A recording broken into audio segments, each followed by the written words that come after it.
কেমন আছেন সবাই? আশা করি সবাই ভালো আছেন। আজকে সারাদিন কি কি খাইছি এটাই শেয়ার করতেছি।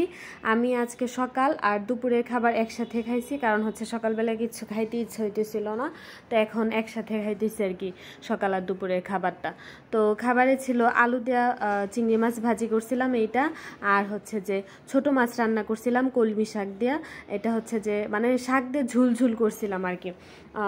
ভালোই হয়েছিল এটা, একদম অল্প মশলায়।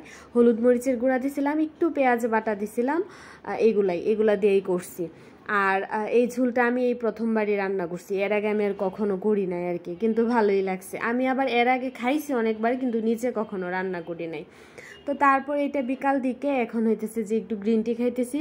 গ্রিন টিটাতে আমি আবার একটু লেবুর রস মিক্সড করছিলাম এটা। তারপর সন্ধ্যার দিকে এখন একটু ভাজা বাদাম খাইতেছি। আমার আবার মিষ্টি কিছু খাইতে ইচ্ছে হতেছিল, কিন্তু ঘরে আবার মিষ্টি কিছু ছিল না, পরে বাদামই খাইলাম, অল্প একটু বাদাম নিয়ে বাদাম খাইলাম। এখন রাত্রের খাবার খাইতেছি। রাত্রের খাবারে খাবো হচ্ছে যে পাট শাক ভাজা। পাট শাকটা হচ্ছে আমার হাজব্যান্ড বাজার থেকে রোদে শুকানো পাট শাক আছে না, এটা নিয়ে আসছিল। তারপর আমি হচ্ছে যে সরিষার তেলে ওই পাট শাকটা ভাজছি, ভাইজা হচ্ছে যেরকম করে স্টোর করে রাখছি। এটা একটু সরিষার তেল, কাঁচামরিচ, লবণ দিয়ে মাখায় খাইতে অনেক অনেক অনেক ভালো লাগে। এইগুলাই আমার আজকে সারাদিনের খাওয়া দাওয়া। বাই।